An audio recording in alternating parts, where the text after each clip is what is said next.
where lust for a whole life and nothing but less makes people jump out of a comfortable pond into an unknown ocean. Welcome to that journey between the East and the West. Who says Rolling Stones don't gather moss? Hello, everyone. I am Meenu Gupta, your host for the day, and I'm delighted to have you join me every week as amazing people share their incredible and inspiring life stories of straddling continents. Thank you.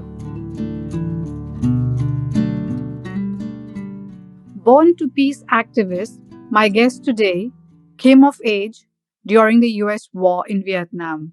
She has marched and demonstrated and performed protest songs, refused and got arrested, draft counseled, petitioned, held teachings, built coalitions, took risks and went to prison, willing to risk her own life to save more lives. Laura Hasler is the founder and director of Musicians Without Borders, an organization that uses the power of music to build bridges, build community, and heal wounds of war.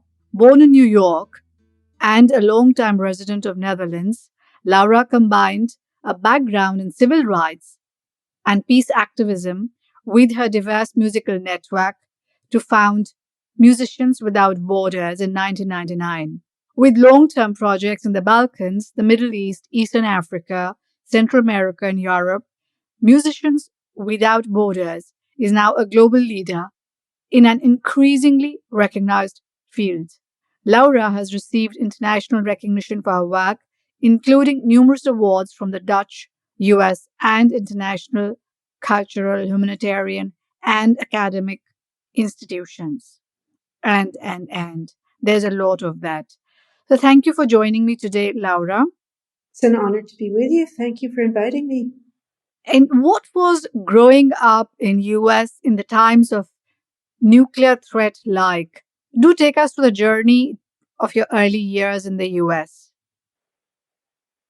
I will, but may I please just put a little PS to your lovely introduction? Please do. Because some of those, many of those things, maybe all of them that you listed, I was part of, but it was always part of a community. So, for example, I did not go to prison. I was arrested a few times and I spent a night in jail for protesting the war. But good friends of mine who were in that same movement, we took the risk of that, and some of them did.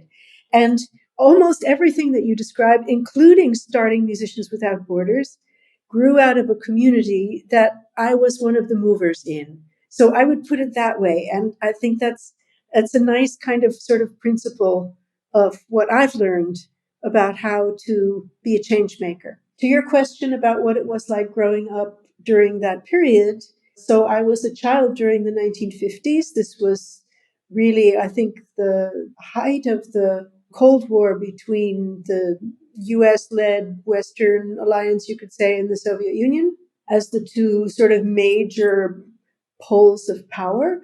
And in general, I would say that in the United States, there was a climate of fear.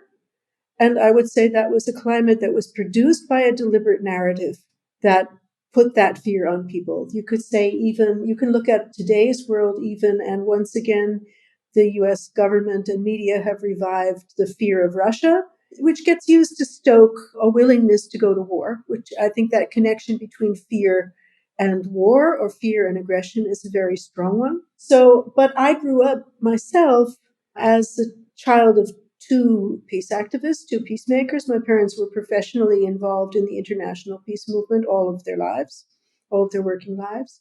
And I also grew up in a living community that my parents helped to start after the Second World War, which was, it was a cooperative community. There were 45 families. There were, it attracted many artists and activists. It was diverse. So there were white people and black people and Jews and Christians and atheists and many different types of people. And that was what the community prided itself upon. And so that was a very unusual setting for a child growing up in that time in the United States, I would say. Also, my father had gone to prison during the Second World War. He was a conscientious objector, a pacifist, and he had actually spent 9 months in a federal penitentiary for refusing to go to war. And I grew up being very proud of that. So it was a very exceptional period. And my parents were very active in, for example, protesting the nuclear arms race. I can remember being at a demonstration when I was 8 for peace and against nuclear weapons. My father worked directly with Dr. King, Martin Luther King.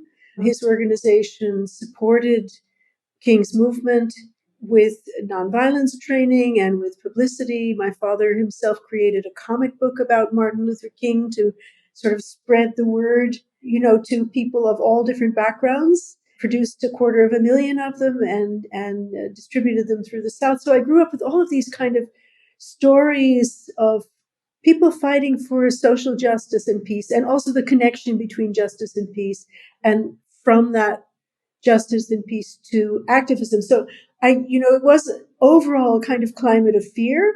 I can also remember that, we had one of those old fashioned telephones hanging on the wall, and you could hear the click when we made a call that, we were listened, we were eavesdropped on, probably by the FBI. They had a voluminous record about my father after he passed. And while everything that he did was completely transparent and open, so all of this was a very interesting background. So growing up in a climate of fear, but not in a community of fear, in a community of activism, self-confidence, connection, and where activism and arts were, to me anyway, very much connected. And that was interesting. The whole line was interesting when you said you grew up in a climate of fear, but in a community.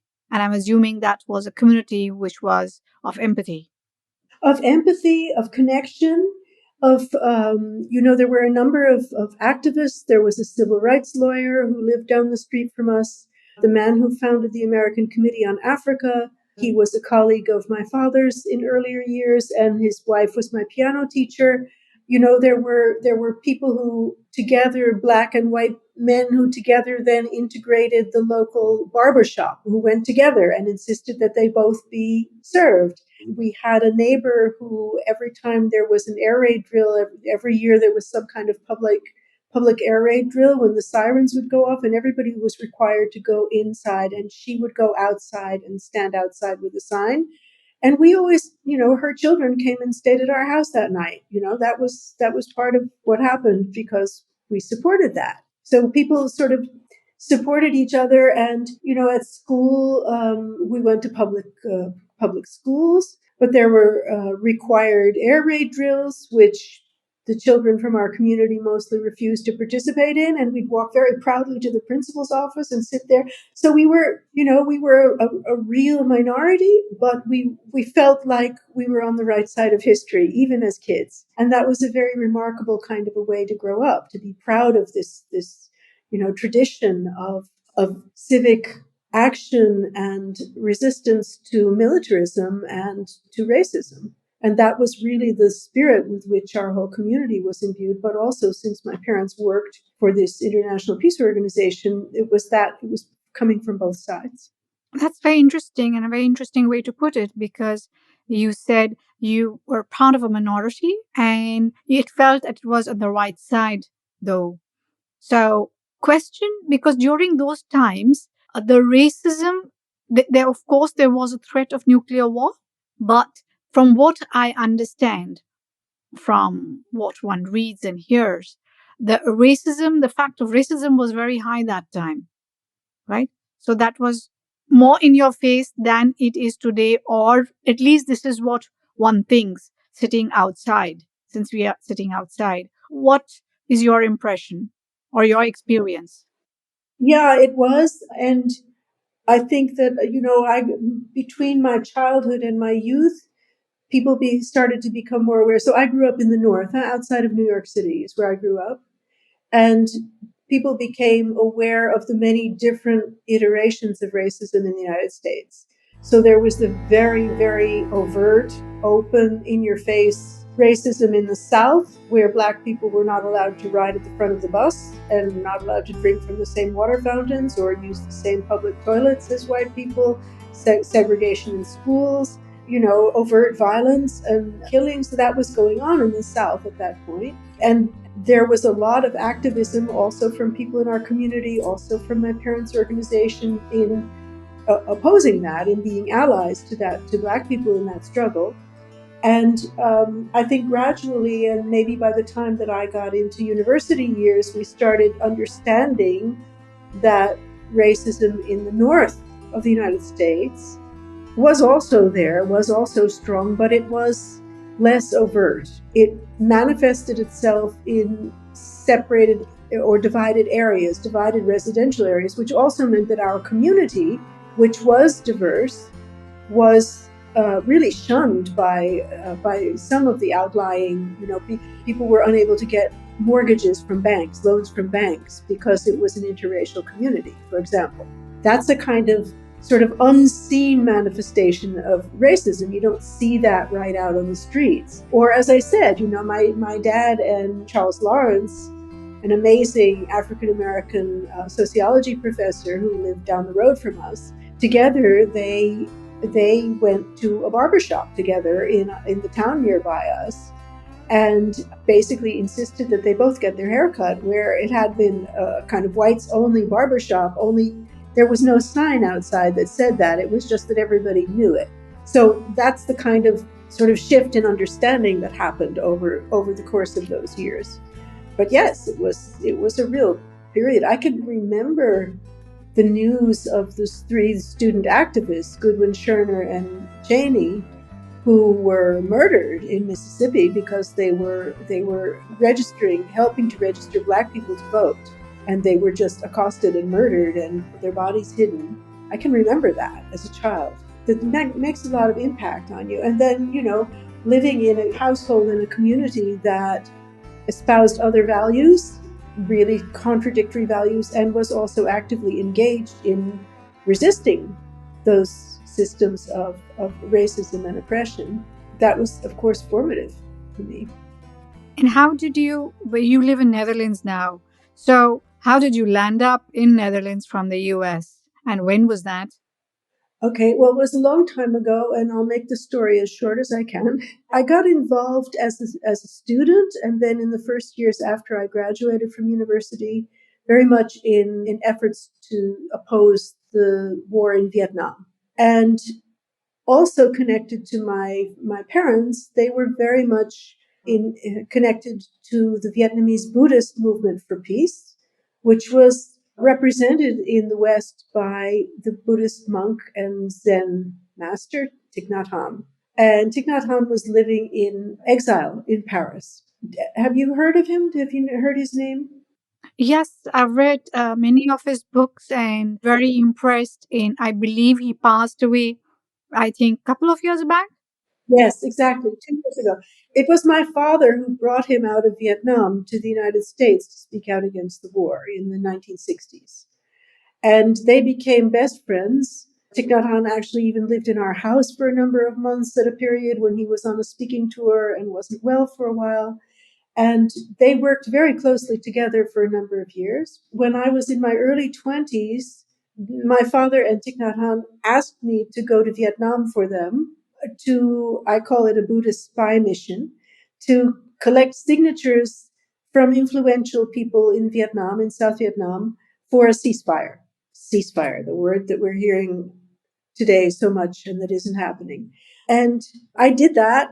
I went to speak to Buddhist leaders and student leaders, members of the South Vietnamese parliament, and came back with some names. So that mission was successful, but the campaign was not. This was 1971, December of 71. And a couple of weeks after the campaign was launched, the Christmas bombing started. So the war just went on for another couple of years.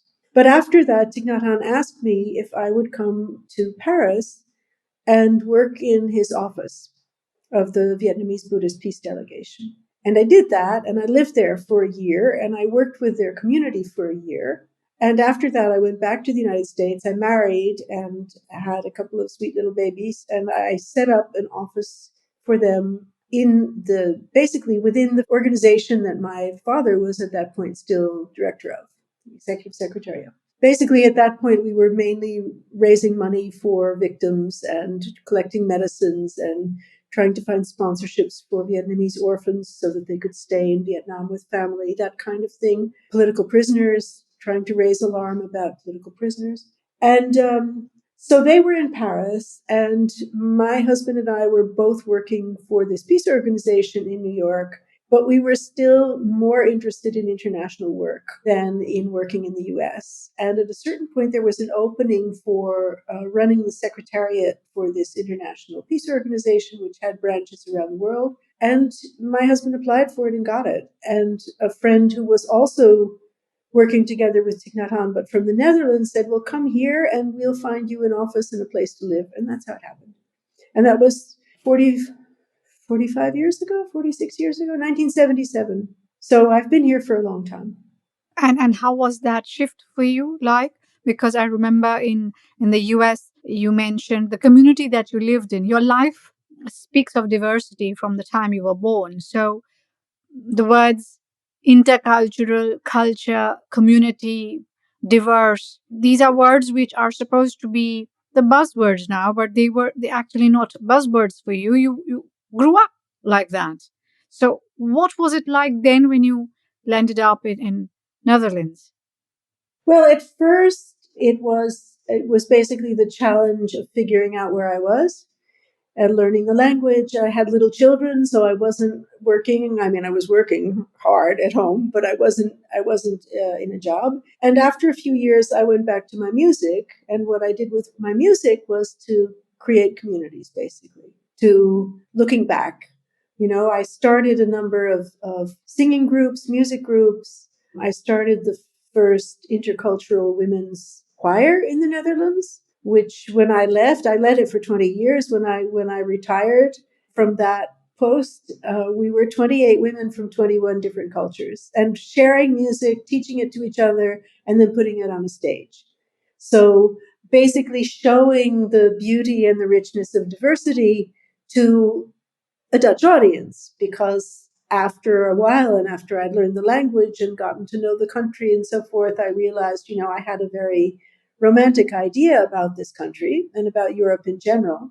And once you're in and sort of start learning about it, you also bump up against the reality. And the reality was that there were many people living here from many different cultures. But it was not at all diverse in the sense of connection and knowing each other and acceptance. And there was a lot of exclusion and prejudice.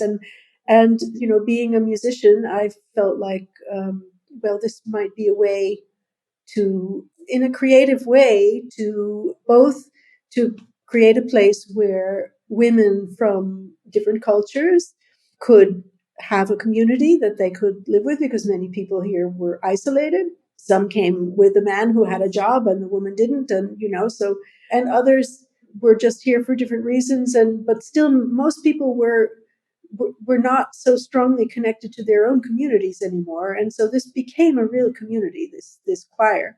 It lasted finally for 35 years. They only closed the choir, I think, about a year and a half ago. So, and I started what we called then a world music school within our music school in the city I was living in. I started basically at that point when I came in, it was only white Dutch people going to this music school, and they were only teaching Western music.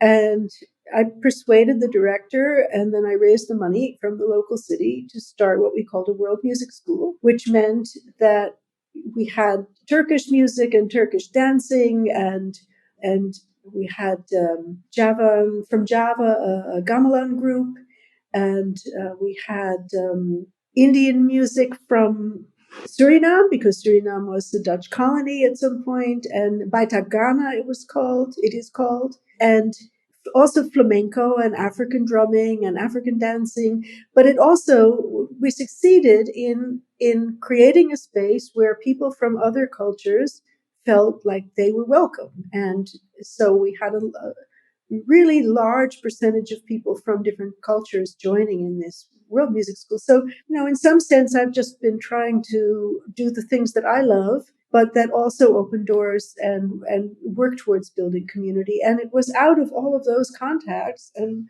those music groups, because also with my music groups where there were mostly Dutch people, we were singing music from different cultures, or we were, performing pieces of music that celebrated historical moments. We did the Canto General from Pablo Neruda, which was composed to celebrate Latin American culture and then later to mourn the coup in Chile. So it was, it was always, it's the way I kind of found my way. And out of those communities, Musicians Without Borders emerged. You mentioned that at some point after moving to Netherlands, after a few years, you decided to get into this formally. But music must have also been part of your life in the US when you were living there, right? Oh yes, forever. Yes. Sorry, I didn't say that. So I was just we were talking about activism and politics, and so no. Well, also in that community, there were quite a lot of musicians, both amateur and professional, both classical and folk singers, and so we were always making music, and this was what I really loved. And so, I mean, I was, I had piano lessons from the time I was 6 or 7, and I took clarinet lessons at school, and I taught myself guitar when I was 13, and I led the singing in the school bus. And, so this was always part of who I was, and later studied music, not at a conservatory level, but all the way through school. I could arrange, I could read music, of course. I was teaching guitar by the time I was 16, 17, because I worked in a music shop, and the guy who taught guitar couldn't sing. And so all of his customers who wanted to learn to play guitar to accompany them singing, he gave to me. So I became a guitar teacher. So I sort of grew in that kind of way. And, when I came here, I started by teaching guitar as a way of supporting singing, because that's what I knew how to do in terms of teaching music, and I needed to earn some money and so forth. And then everybody who was singing wanted to sing more, and I could hear, well, people were starting to play guitar pretty well, but that singing wasn't so great. So I organized an afternoon to sing together, and people liked that so much that they said, let's do this every week. So I organized weekly singing evenings. And I mean, I could read music well, I could lead a group by then. I'd learned that my whole life. And at a certain point, I thought, wait a minute, I love singing music from the Balkans, from Eastern Europe, folk music. I love the way do you know that music at all? No, no, not at all.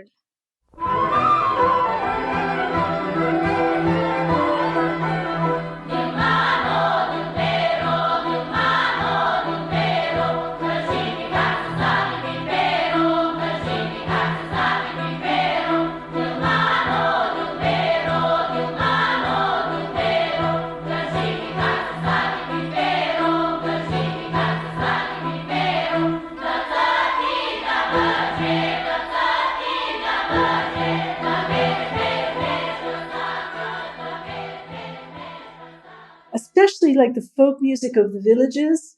Very often it kind of combines East and West, you could say, in terms of musical cultures. So you have like the harmonies from the West with the rhythms from the East. I'm just, this is very superficial and, but to give an idea of what fascinated me, plus the use of the voice, especially women's voices, in countries like Bulgaria, Macedonia, Bosnia, I love this very strong use of the woman's voice. And I thought, okay, well, who do I have in my evening singing groups who, women who like have strong voices? Most of them lived in villages, which is interesting because, people who live in villages often have project their voices more because you're outside.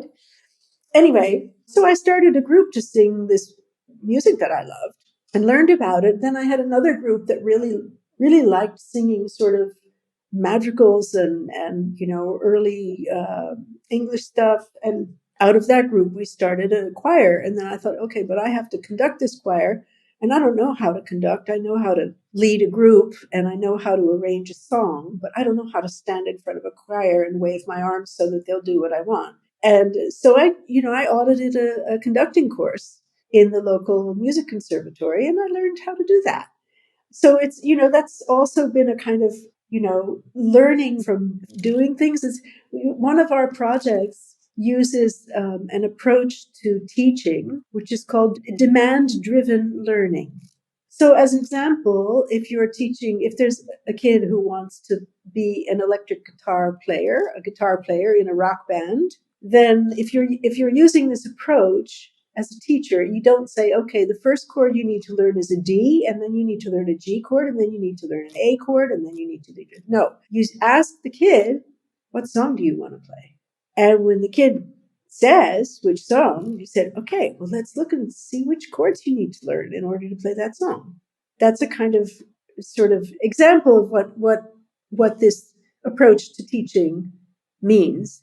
And I would say that that's the way I learned how to make music and how to lead music is, I learned it as I went. I learned what I needed to know. And I finally had all these beautiful choirs. I had a chamber choir, and I had, for a while, I had a jazz choir. I had these small a cappella groups of women singing music from all over the world, but a lot of it from Eastern Europe. And I had this wonderful intercultural women's choir that was really based on sharing songs and sharing community with each other. And during the wars in the Balkans, also because of this affinity for the music from there and being in Europe and seeing this happening sort of so close by, had this idea of, well, here we are with a community of musicians in the Netherlands who are all interested in music from different places. And I've got this background in, social justice activism and organizing, also organizing cultural things. Maybe we could take this same principle and apply it to issues of war and peace, not just social connection within countries that are not at war, as I had done. And so reached out to this peace organization that my parents had both worked for and my husband had worked for. And as it happened, at that point, their director was an amateur musician. And she said, wow, that's an interesting idea. Come. And so we got a free office and use of a computer and, some advice and a telephone and a bank account. And that's how it started. And then let's see, started in May 1999. This is our 25th anniversary. And within 2 months, we had set up benefit concerts and raised enough money to rent buses and to go to all the refugee camps in the Netherlands where refugees from Kosovo were being sheltered, and made music with people there, started working with children, brought instruments to musicians who had lost theirs in their flight. And within another 6 months, we were in Bosnia, and it just grew from there. That was the magic bus, right? No, we had a music bus in Bosnia, but that was several years later. That was, for a while we were just basically meeting people, meeting musicians in the Balkans, Bosnia, Macedonia, Kosovo, exchanging. We were raising enough money to bring people over here and then doing tours together. We were sending groups over there. We were going to festivals and to meeting people from human rights organizations and people who were working to rebuild and that kind of thing. And after a couple of years, it was kind of this realization like, it's really nice to do this. It's fun. Everybody has a wonderful time and we really feel good. And the people who are joining us really feel good for that 1 hour or so. And then we go home or we move on with our group. And so there was a young woman who had volunteered in Srebrenica in eastern Bosnia. This is this village where in 1995 a genocide took place. And she had, at this point, it was the end of, after the war in Bosnia, and the whole region was ethnically divided. So you'd have the village of Srebrenica became completely Serb, ethnically Serb, and the Bosniaks, the Bosnian Muslims, were mainly in refugee camps around there and some small villages. And she had the idea that if she had a vehicle, she could serve both communities and bring music to kids from all of these different backgrounds. And so we raised the funding to buy a secondhand van, and she drove to Bosnia. And we started, and then that became the music bus. It was called the music bus. So it was the music bus, not the magic bus that. Well, it was a magic bus. You were right about what it was, but it was called the music bus. But it was, that project went on for like 10 years and reached thousands of children. And, we brought some people over who were skilled in working with very diverse groups and also with kids who had, come through difficult situations. And how do you teach non-verbally, and how do you do things where kids don't feel like they're failures? How do you make everybody a success? How do you invite creativity in your approach to children with music? And we trained some young Bosnian musicians and dancers who joined the team, and they worked together for like 10 years there. We were the first music project in that region. And the bus would go out 2 days a week to the refugee camps and the villages, and it would work in the town 2 days a week. And in the summer, organize like a summer camp and bring kids from all the different locations to spend 2 weeks together and create something beautiful, and then put that on a stage. There we go, and invite the parents to come and see it. So here you have parents from these two divided communities sitting together, being proud of their kids who are performing things that they've created together without ever talking about ethnicity or division or war. You're just talking about, or you're not even talking, you're just making music. That was our first long-term project, and it was a really big lesson. So, would it be safe to say this? So, music is something you love since you were a child, and you were born into peace activism because your parents were in it. So, it just came naturally from there, the natural flow. So, that is how music and peace came together. So, when we say, if one had to say it very briskly, one would say, so what really motivated you? So, there was no real motivation required, would there?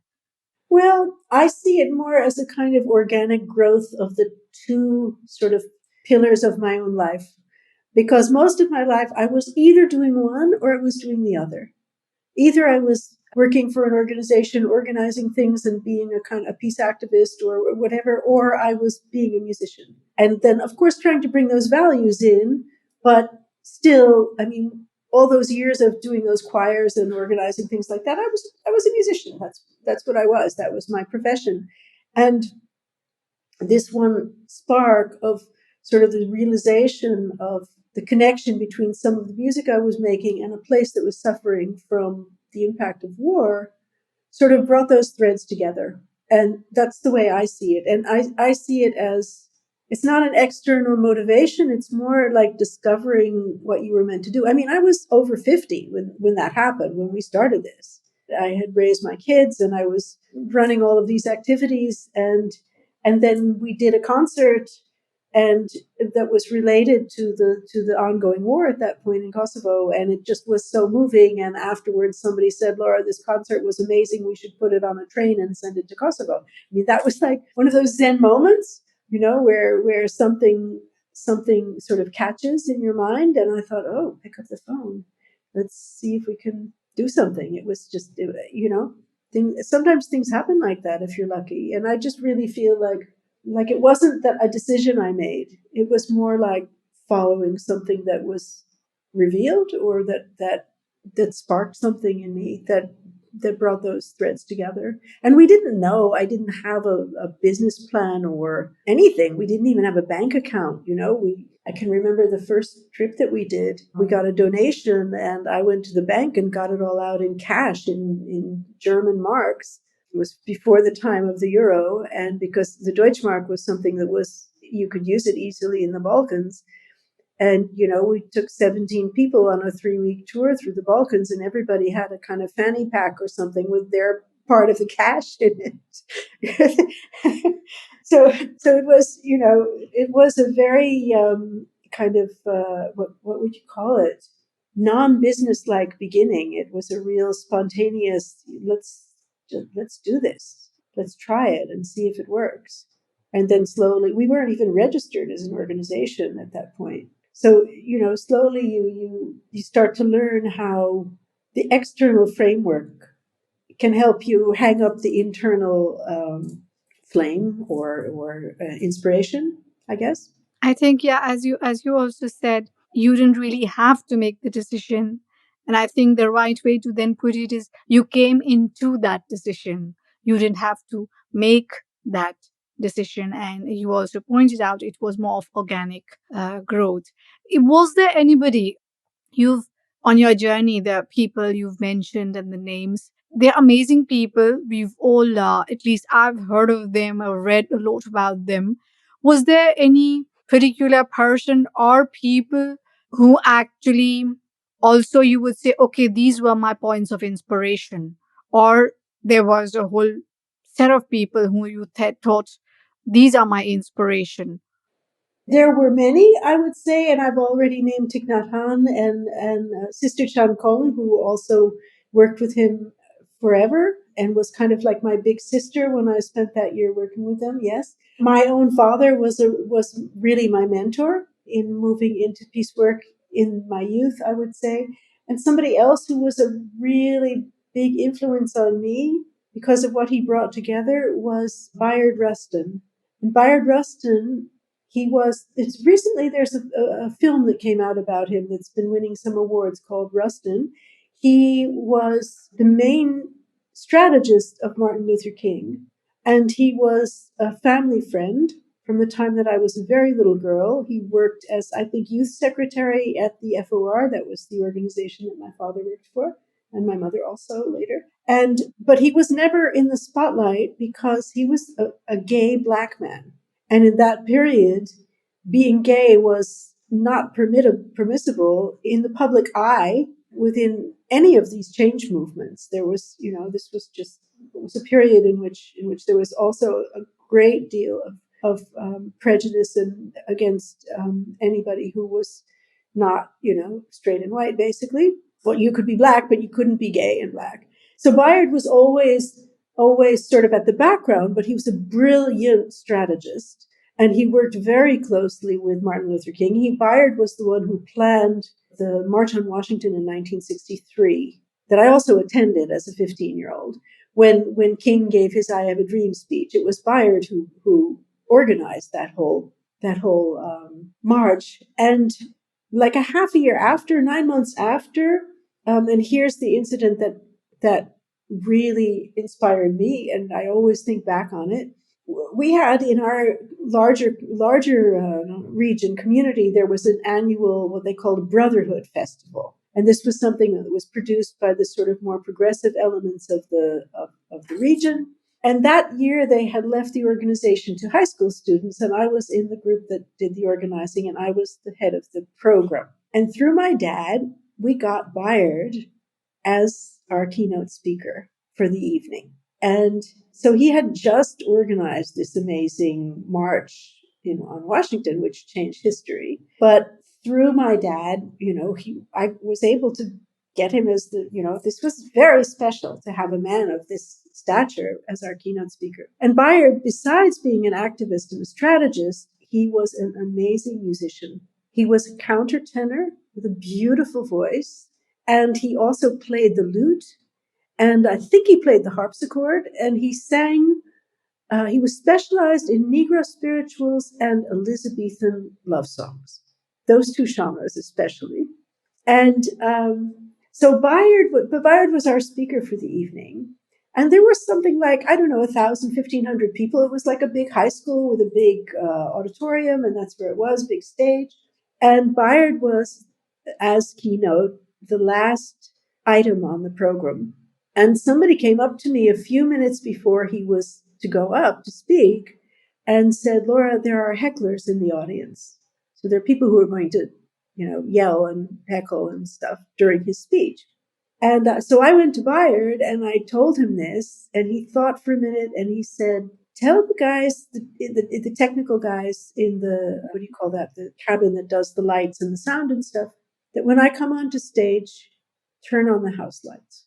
So I did that. And he walks on stage and the lights come on in the auditorium. So nobody's going to yell in the dark. And then he walks up to the podium where he's going to speak, and he starts to sing. And he sang. Bayard had this amazing voice. He didn't need any instruments behind him. He just sang, and he sang. And people started singing with him. And at a certain point, the whole audience was singing with him. And then he moved into his speech. And no one heckled, of course, because, and here are so many things that come together for me this amazing strategist, this activist, who had been excluded but found his way into the very heart of the civil rights movement, who was an amazing musician, who had a kind of creativity in his mind to sort of turn a situation upside down and do the unexpected. Now, this is also something that, this is, I think, a principle that I believe in very strongly, is that is in the heart of being an artist to expect the unexpected, but also to leverage the unexpected. And so to me, that this man brought together all of those things. He was, I highly recommend it to anybody. I think I saw it on Netflix. It's called Rustin, Rustin, this movie about this man. Can you give the name again, please? Yes, Bayard, that is Bayard, and his surname was Rustin, Rustin. And the movie is called Rustin. It's called Rustin. Yeah. Not only a black gay man, but a black gay Quaker pacifist expert on nonviolence who had traveled to India to study Gandhi as a young man. Lord, I don't care where you, Lord, I don't care where you bury my body, Lord, I don't care where you bury my body, my soul is gonna live with God. Lord, I don't care where you bury my body, I don't care where you bury my body, I don't care where you bury my body, my soul is gonna live with God. Meet me, Lord, meet me.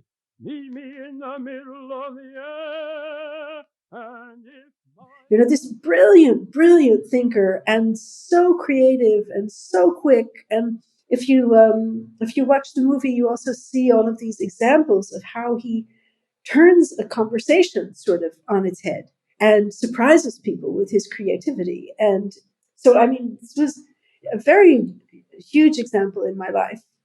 Huge example in my life. Even when I hear you, you are mentioning episodes and places and people.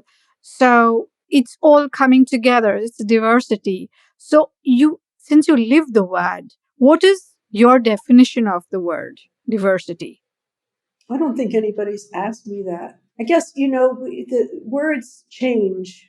Words to describe what we're working toward change over different periods of time. And diversity has become, a thing. Everybody has to do a diversity training these days. To me, I believe that human beings are all connected, that we all have this connection among us, that also that human beings all possess the possibilities for a whole range from, the best to the worst, good and evil. And as Thich Nhat Hanh says, the seeds that grow are the seeds that are watered.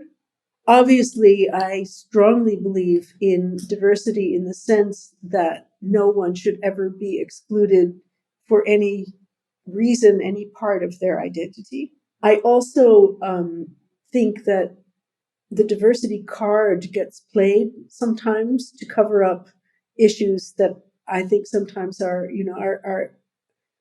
core to any possibilities for peace. So, I mean, the fact that a black man who has served on the board of Raytheon becomes the Secretary of Defense of the United States, or a lesbian is hired to be the head of the CIA, does not change the inherent damage and evil that those institutions do to the world. And I think that that label of diversity is often used in that way to cover up. It's very easy to what is it that Cornel West says? Black faces in high places, and then suddenly everything's fine. If Obama kills people by using drones, then it's fine because he's our first black president. Drop more bombs on Afghanistan than his predecessor, I believe. But so that's, I feel I find it a troubling concept in the ways that it's being used in our times. I would put it that way. While on the other hand, it's also the core of what I believe in. It's also because so many concepts that we have held dear get turned into a kind of narrative that allows power to sit where it sits and doesn't challenge power. And I think that for me, like the key of what Martin Luther King was teaching was that it's peace and coexistence have to be wedded to justice. It's not simply a question of people not fighting. It's also a question of there being justice for all human beings. And that when a system is, he talked about the triple power pillars of evil, the militarism, racism, and he called it materialism. So economic domination, power. You know that when those three that those three pillars are interlinked. So I mean, this is a bit of a complicated answer to your question of what diversity means, but I find it a complicated concept these days. There are others, you know.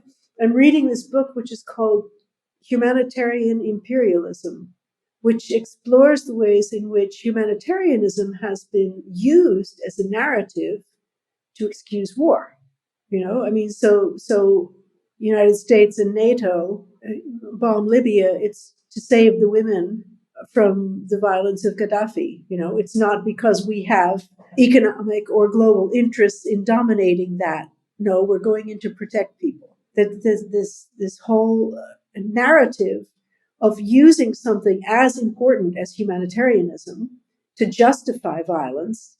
There's a whole dogma called responsibility to protect, you know, which is very much used by Western powers to justify invasions and coups and regime change and all of this stuff. You know, we're never going in for our own greedy interests to dominate the resources in a region. We're going in to protect the women or the LGBT community, or, you know, it's humanitarian what we're doing with our bombs. And so I find this an important topic to be discussed for people who are looking to effect social change and to work towards a world that is more peaceful. That element of justice always has to be connected to peace. I agree with you. Diversity, that's the reason I asked you to express your version and your definition, because you've lived it and you are living it. It's natural and normal, and that is ideally how it should be, because we are all born different. However, we are still one, and there is this consciousness which is running at the base of it all. Ideally, it should be that way. However, I think more and more we are living in a world of labels. So, in sometimes it in a world of labels. So, some years ago it was some other word, but less, and more we are talking more and more about less and less. Actually, so anyway, I mean, that is the reason I wanted to understand how you would put it, because that's who you are. I also feel, you know, when I see these, and I've joined a number of demonstrations now calling for a ceasefire in Gaza, been out on the streets a number of times, big ones and small ones. And when I see also the videos or the little, you know, film things on social media of demonstrations of people coming out on this issue together, I also see very diverse groups of people joining together. And I see a consciousness that I think is developing, especially among young people, but not only, you know, coming out for these values and taking risks for them as well, because, you know, there are powers, the elite, you know, powers that be are trying to forbid this. Even, you know, there are countries in Europe that have forbidden demonstrations that call for a ceasefire, that have forbidden even use of the word or use of, you know, different slogans and that kind of thing. And but people, I think there's a real shift in consciousness going on now. And where it will land, that's not clear. But I think that we also never know that, right? We never know where it's going to land. Because, you know, that's part of the thing, that you do what you can do with what you have and who you can connect with. And you make those circles as wide as possible. And you don't know what the result is going to be. And sometimes it's not, maybe often it's not the result even that you were hoping for, but kind of in the faith that the result that it leads to, if the means are right, will also be right. Yes, and that is evolution. I believe that last year at a demonstration in The Hague, 60-piece classical orchestra joined in solidarity and played Beethoven on the highway. Now, can you please share more on that? Because just the thought of it is stunning. Yes. And do you know what else they did? The demonstration. So that happened. Let me think. It was in the spring. It was about a year ago for the first time. They called themselves the A12 Orchestra. I know a couple of people who helped organize that. And in September, this was in connection with the Extinction Rebellion action to try to put pressure on the Dutch government to stop subsidizing the fossil fuel industry. And they did this in response to that. And in September, I was one of the speakers at the big support rally for when they started to do this every day. And the orchestra came back, and then they played Mozart. They played the Dies Irae, so the Day of Judgment. Well, I mean, this is really, the day, right? And then when they came back a week later and they wanted to play it again, the police forbade them from taking their instruments onto the road and threatened with confiscating their instruments. These are serious classical musicians. And you know what they did? They sang their parts. They had a huge choir behind them. There were 180 musicians. And the instrumentalists all sang their parts. And they performed it anyway. I mean, there's a Bayard Rustin moment. There's a moment of creativity, of turning a situation on its head, of finding a way to use that music to touch people and not to be intimidated by threats. But find a way around it. I mean, it's so funny, and you can Google it. What's it called? A12 Orchestra plays Mozart without instruments, or something like that. You'll find it. It's a wonderful story, and there's a video of it, and it's beautiful to watch. Now, I heard it actually. I think it was part of some news on I think on your site as well, and I heard it, and it was beautiful, absolutely stunning. And I know that you have very strong views on the what we call interrelationship of climate change, climate crisis, the social narrative of fear and empathy. So fear and the fact of what I call it the politics of fear. And I know that you have strong views. So, and that has also been part of your journey. So do share a little more about that, because it sort of forms a thread. It is one of the threads of this fabric of your life, of this beautiful fabric of your life. This is also, I'm sure we will not be able to touch on all the threads. We are all interwoven. So, but this is also something very interesting and important in the times that we are living in. Yeah. Well, I guess as most people will recognize, the phenomenon of fear is a very powerful, you could say, weapon or tool, because what fear does is it shuts down your capacity to touch your emotions. It puts you into a fight or flight mode. And rulers have used fear forever, because when you're in fight or flight, I mean, either you're going to hide or you're going to fight. And especially that tendency to want to hide, when there's somebody big who says, well, I've got a big gun, I'll protect you, that works. And this is, of course, something that rulers have known forever. And one of the things that music does, and this has also been explored by neuroscientists, but as musicians, many of us grew up knowing this, is it helps to strengthen empathy. And when you feel empathy towards another, towards people around you, this reduces the impact of fight or flight, reduces fear. This is one of the great ways of this is one of my lessons, when growing up in the middle of the civil rights movement in the South, one of the things that touched me the most was the ways in which people sang together when they were out being beaten up or sprayed with water hoses or, even threatened with guns and shot. people sang together, and they sang beautifully. And this whole tradition of the Black church singing, which is all, a tradition going back to slavery, and these amazing, wonderful voices and choirs. And that lent itself to creating songs that people could sing together, which took away some of their own fear, because it's not nothing to stand up to armed people who are opposed to what you're asking for. And so singing together increased people's courage, increased their connection with each other, and also gave a message. It told something to others who were watching, who were on the outside. It reduces the fear of who you are when you're making music. And for me, that was especially singing, but for the A12 orchestra, it could be your violin, of course, great. And I remember at one point, I think it was the first time I was arrested.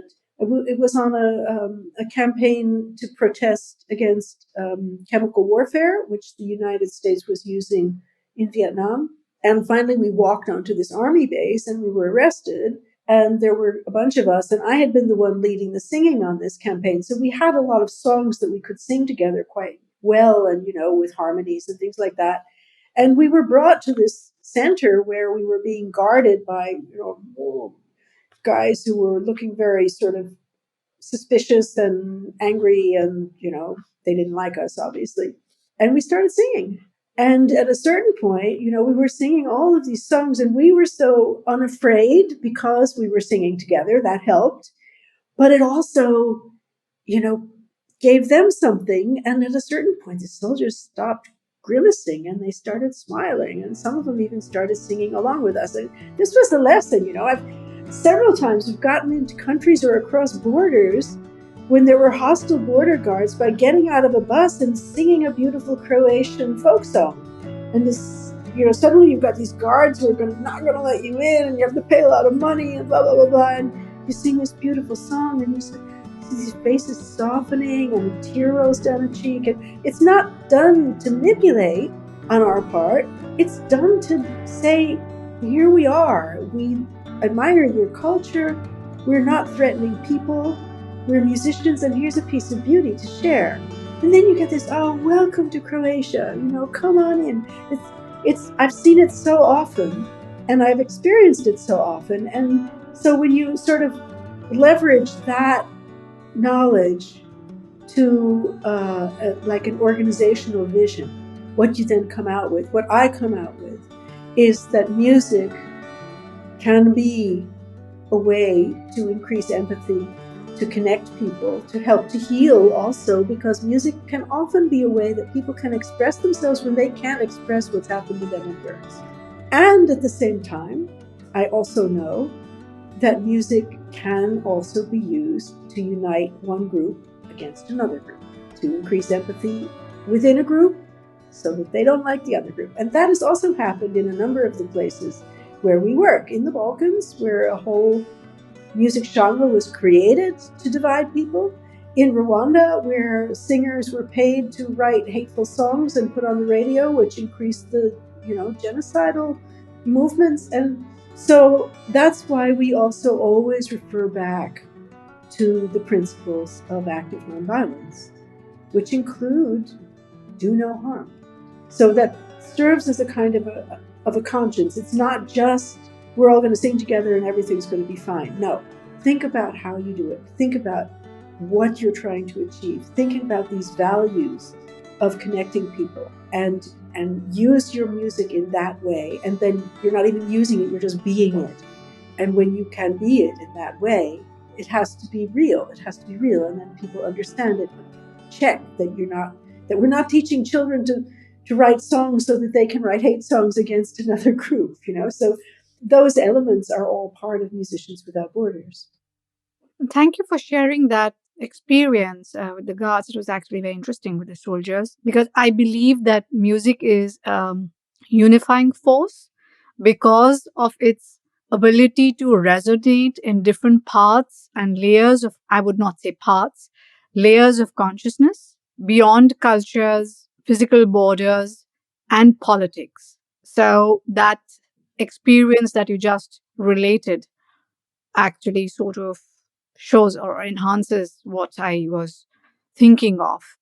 And there's another word which is bandied around nowadays: global citizenship, another label that we have. What do you think of that? And are you one? I think that all of these catchwords that have been used mainly in the West or the Western dominated world have been shown to be worthless. It's just blah, blah, blah, because we have, what do we have? We have human rights for whom, right? Human rights for our political allies, but not for the Palestinians. You know, what's going on? You know, more than 30,000 people already killed by the lowest estimates, and people starving to death. And where are human rights? And where is this human community? And where is this global citizenship if only some people are citizens? So I don't like these catchwords because I think it's just too easy for and now you have, what is it, the U.S. who that is U.S. and the U.K. who are, and the EU together financing and supporting genocidal campaign against people who are locked into a small piece of land, 2 million people who've been chased from their homes, you know, children starving to death, literally starving to death, explicitly and deliberately cut off from food and water. And then we talk about human rights and global citizenship. I don't want to hear those terms anymore. I think it's made up. I think it's made up, and I think it's made up to cover up the real power relationships in the world, which means human rights for some and not for all. Thank you for sharing your views on that. Again, it's a label and it's being used fairly often.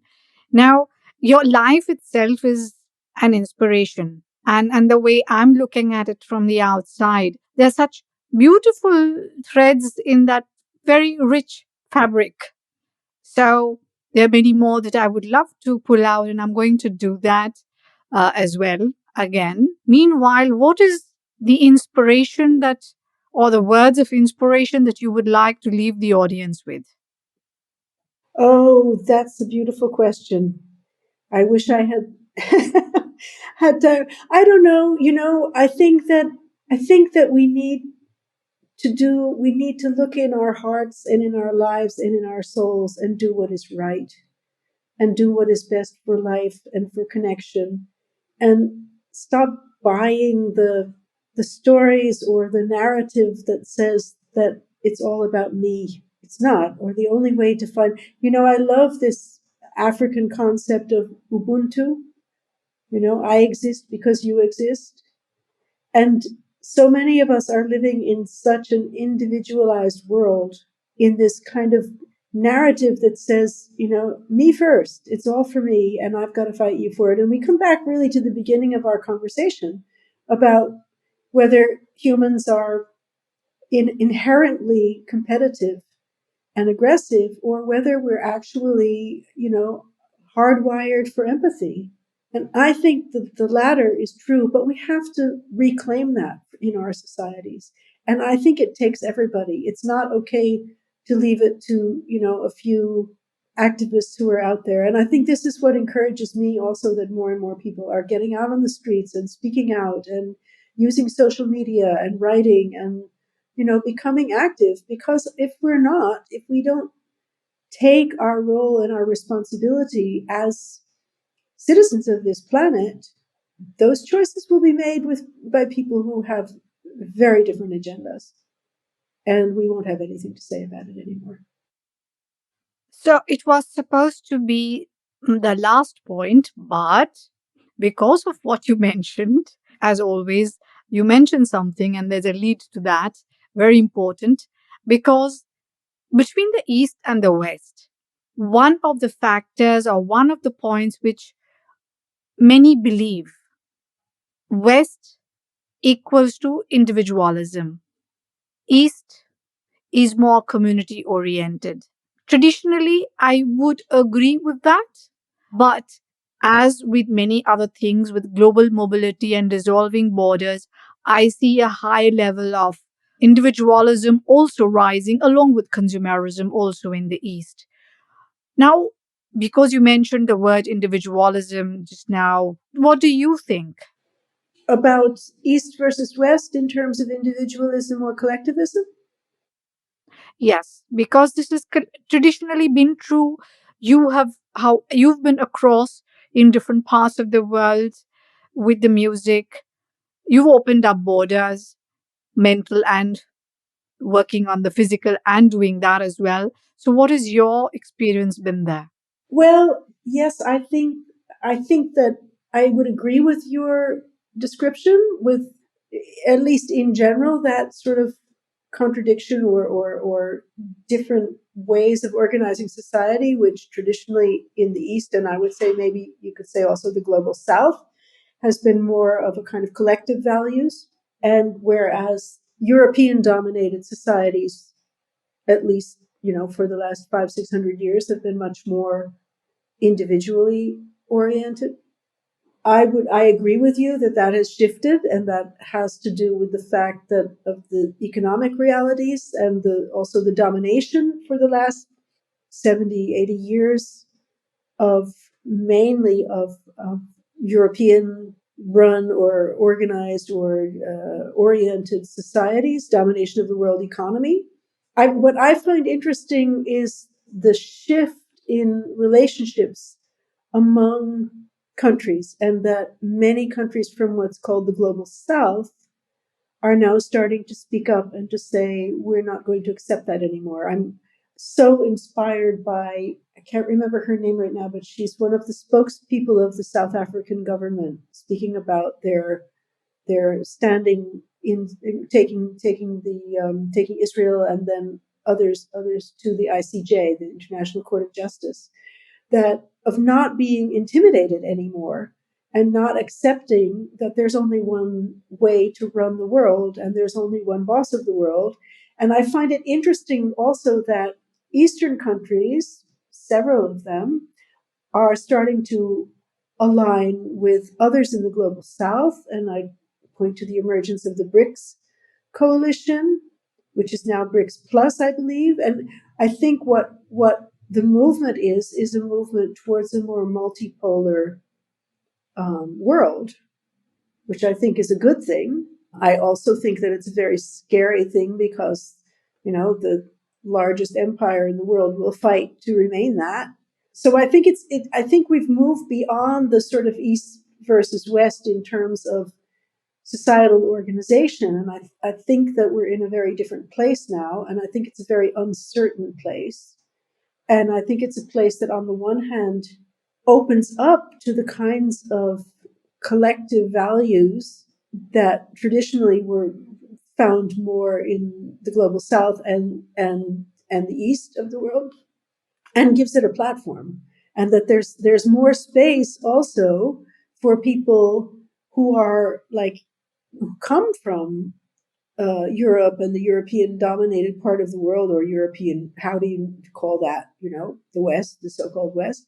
When I see those young activists sitting on the highway, they're there because they're doing something collectively based on the principles of nonviolence, ready to take, retribution or jail or even beatings or being sprayed with these horrible water cannons in order to stand up for this sense of connection with people all over the world. Now, that's something that in Western societies hasn't really been seen at such a level in a very long time. I think that this is all shifting, and I think that we will be wise to remember those lessons of collectivity and collective values. And I think that people are starting to be able to exchange those and speak up about them. And that's a very good thing. And that's where I take some inspiration. Thank you for sharing that. And thank you for sharing your life, your views, and your opinions. And now I'll be in touch with you once again, I'm sure. And a namaste and a bye bye. Thank you so much, Meenu. Thank you for listening to the series Between the East and the West. Do subscribe to the channels mentioned on the site in case, of course, you liked what you heard. I am Meenu Gupta, the host of the series, and I'll be looking forward to your comments. We love feedback. Thank you once again. Namaste and bye bye.